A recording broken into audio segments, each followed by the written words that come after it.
สังเกโตเกปานทาเตสาวมาตัง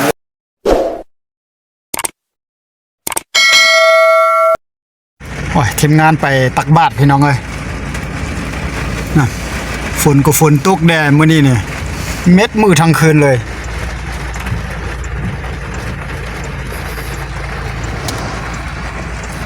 ฝนตกบ่หยุดเลยพี่น้องเอ้ยนี่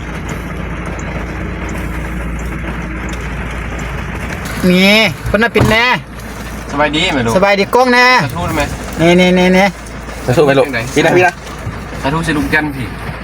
ทูแดทูแดมันน่าจะเอาขนมมาต้อนให้สาธุลุงจันพี่นี่สาธุจังเลยครับนะโมฝนตกนะอาตุอาเจยันตังสังวาลิสุวะธัมเมกายเยนะวาจายาวาเจตัสสวะสังเฆกุกัมมังปะกาตมาเตระภาวะโสเทระเทระกายโยโกภาวะเทวะสัมมาเทระเทระสังเทระจานโพธาสันตาจาตารโอธรรมาวาทานเทอาโยวันโยสุขังสาลังสัจจตา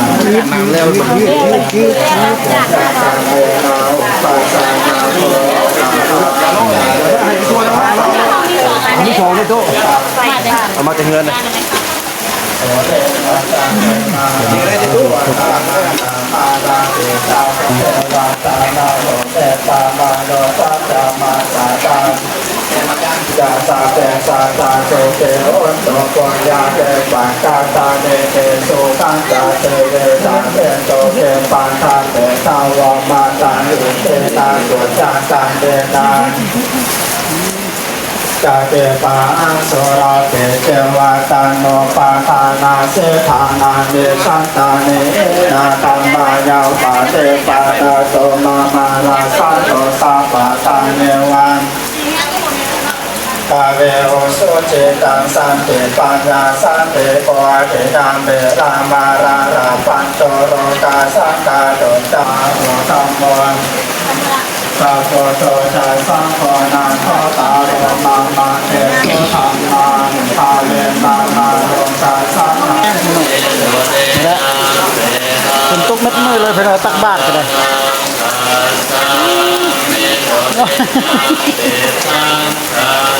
ได้แล้ววะนั่นนี่ไม่ใส่เลยฝนตักแล้วเนี่ยตักได้เลย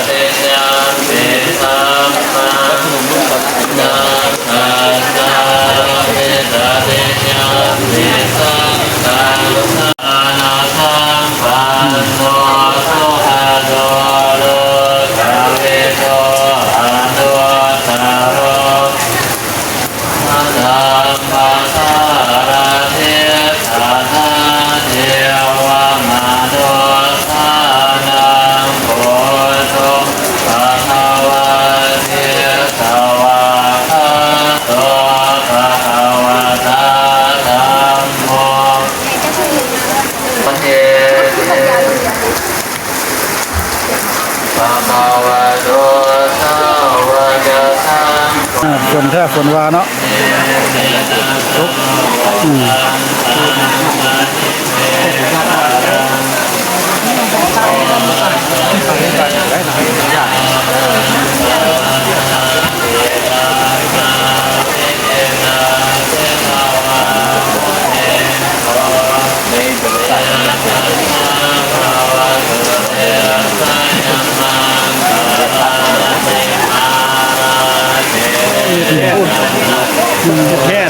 ฝนนักไม่ได้ฝนคอยเด้อ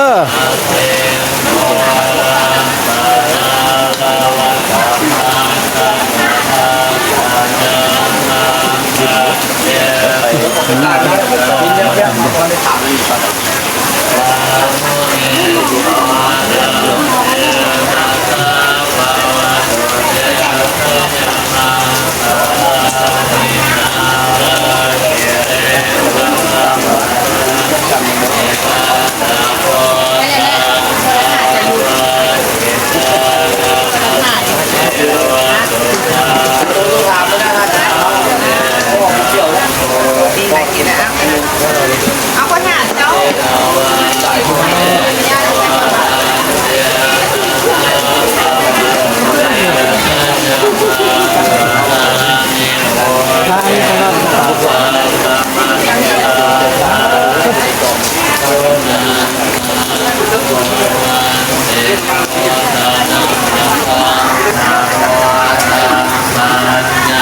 ยพี่น้องฝนตกเด้อฝนตกเด้อ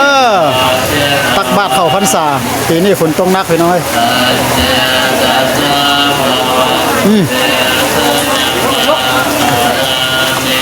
นั่นแหละพอไปพี่น้องมาตักบาตรก็แข่งฝนแข่งตกมาบนงานพี่น้องบรรยากาศทางนอกฝนตกเอาแถวว่า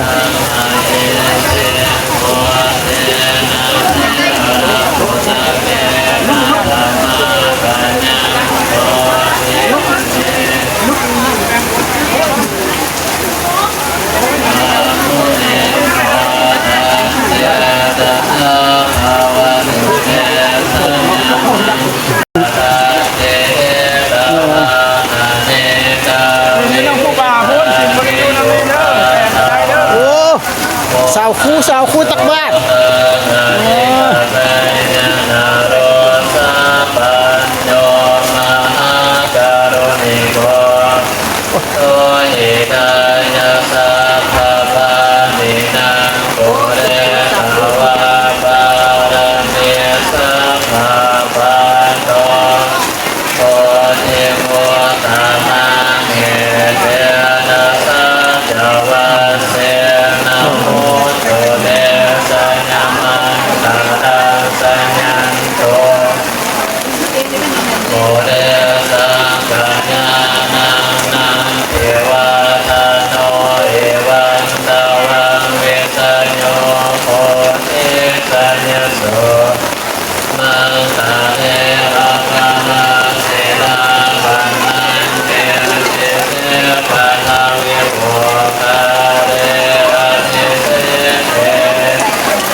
ลำบากเนาะฝนตกเนาะโอ้ยพี่น้องเอ้ยทั้งแข่งฝนได้ตักบาตรไปเพราะบาตรนี่นะพี่น้องโอ้ยมื้อนี้ก็เป็นมื้อเข้าพรรษาแล้วมากับบรรยากาศสายฝนพี่น้องเอ้ยพ่อแม่พี่น้องก็เปียกเมิดบาดนี่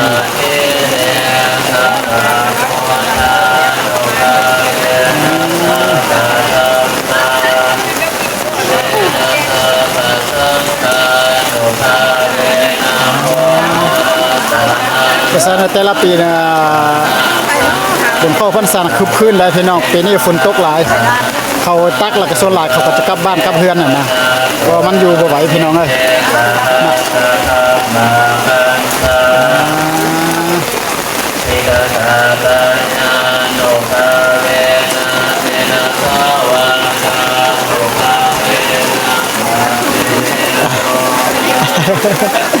ขันห่มนี่เลยของไผ่ได้เลยยืมในนี้เลยหลายชั่วโมงเสร็จมาหน่อยเนาะสถานการณ์อากาศในที่ชุ่มเย็นอากาศได้มีแต่ว่าสิ่งลำบากการไปการมาได้เงินมาหน่อยเนาะประกอบมรณาสามที่บุญนำไม่ออกไม่ออกน้อยแต่ถ้าจังแต่เรามาตอนนอนอยู่จะนอนไปแต่ขีดเราจะพร้อมด้วยเพียงจำพันตาบาปนักส่วนนอนตาการแก่การติดตัวทำกันคืนเดี๋ยวที่ออกมาผู้ใดที่ยังประหัตได้ตอนนอนเป็นอะไรจากตอนนอนตอนกับปานจับเงินกับเชิญจะได้ความ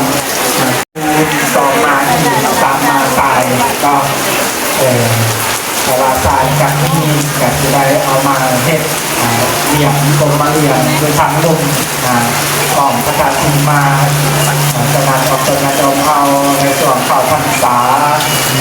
ผู้ใดอยากทานทรายอยากทานหินอยากทานปูนกับปล่อยยังเติมเจริญพรไก่ครับเรื่อยๆจนตัวประกาศทีมาจนตัวสีมันจะสำเร็จทุกแบบการราคาปี2038ให้ท่านได้สมโภชผ่าในใจก่อนเราถ้าได้เอาไปก็ได้เช็คไปถ้าได้ค่าไปตามกลางเวลามันแบบก็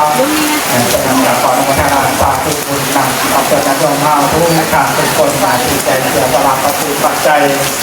บางวันสิ่งกินขาในวันนี้ขออนุโมทนาสาธุคุณนำทองออกขายกับในโมทนาต่อยอดจำนวนปัจจัย2 แสนกีบและการมีทางทอออกกอความสวรรค์ได้จำนวนพนาต่อยอดกีบจำนวนปัจจัย2 แสนกีบและการมีทางทอออกกีบต่อยอดกีบ2 แสนกีบและการมีทางทอออกคุณมีต่อยอดอีก1 แสนกีบและการมีทางทอไม่ออกจอนแต่มันยอมต่อยอดอีก1 แสนกีบประกันไม่ออกตรงต่อยอดอีก1 แสนกีบประกันไม่ออกปันต่อยอดอีก1 แสนกีบประกันพอออกพัน2ต่อยอดอีก1 แสนกีบประกันไม่ออกต่อยอดอีกจำนวนปัจจัย5 พันกีบประกันทางไม่ออกกันออกกันที่ไรวะที่ไรทองต่อยอดอีก1 แสนกีบประกันไม่ออกจริงตาบันต่อยอดอีก1 แสนกีบประกันต้องมาทำที่คุณทำไม่ออกไม่ออกคุณดังเดิมพอไปครอบครัวต่อยอดอีก1 แสนกีบต่อกำลังสู่ทีนี้ประกันที่ตั้งมาด้วยไม่ออกแม่อมเด้อผมบวชครอบครัวได้มันมันตอนดอกตีเป็นกำลังใจเด้อแทนตีต่อตาเป็นการมาเจอเป็นการแจกกระถิ่นประกันไม่ออกโฆษณาเด้อผมบวชครอบครัวทุกหลานได้มันมาตอนดอกตีเป็นกำลังใจเด้อแทนตีต่อตาคุณทำลิ้นแห่งบ้างลิ้นจะเกิดจะเกิดต่อเด้อประกันแห่งเป็นโครงการที่มาวัดในบ้านตลอดไปครับสนับได้เราจากทุกหลานทำทุกอย่างใส่บาตรเป็นการแบบไม่เอาเด้อใส่บาตรเป็นการทำทุกการสะอาดการตามการใส่ประกาศข่าวฟ้าทางสมาชิกก่อนออกใส่ประกาศประกาศทางไหนในข่าวฟ้าเป็นอย่างนั้นมาเห็นแล้วไม่ลุกบางทางบางคนจะมาใส่ปากใส่เต่าและปากกันกัดก่อนจะหนีเราจากปลาแล้วปกติวันเข่า เอาคักๆเลยบนปีนี้ ปลาบางทางบางคนจะขาดไปแบบไปนานจะคนกระโต้ถึงจะเศร้าอะไรเงี้ยประมาณเศร้าเชื่อจะลำบากไปในหนึ่งทำแบบบ้านกันใดจะอดเอาพัฒนาสาธุบุญนำนำสื่อดีๆเนี่ย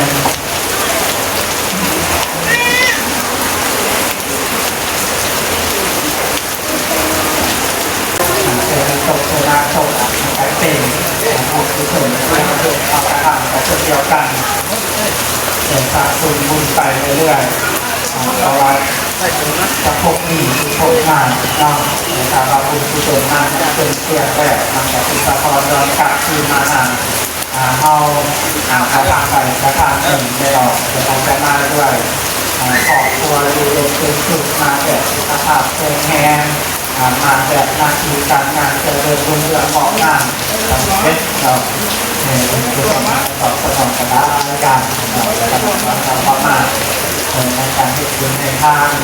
เหตุผลกับที่เราเนี่ยเป็นสิ่งที่สุดคือคนกลางอาชีพ หลายที่พี่น้องเราจังเจอทักบ้านยานน้ำกันแล้วล่ะพี่น้องจะได้กลับมันพอว่าฝุ่นกระตกแดดที่เราจะไปท้ายให้พี่น้องอบอ้อมรอบข้างนาบรรยากาศอยู่ในบุญเข้าพรรษาตักบ้านยานน้ำก็คือว่าฝุ่นตกบ่จังก็ไปบ่ได้เปียกมัดในเดี๋ยวนี้ก็เปียกเลยพี่น้องเลยหลายคนก็คือว่าเขาต้องได้กลับมาแล้วพอฝนตกหนักมานี่นะเม็ดมือเลยทั้งคืนเลยพี่น้องเลยนี่เข้าพรรษาเอ้าให้ทุกคนอยู่ดีไม่แห้งให้ลำให้รวยให้โชคให้ไส้เด้อมันเข้าพรรษาจริงก็กันในคลิปต่อไปสำหรับคลิปนี้ก็จะขอขอบใจที่เข้ามาเบิ่งทักชมบ๊ายบายพี่น้องก็กันคลิปต่อไปสวัสดีครับพี่น้อง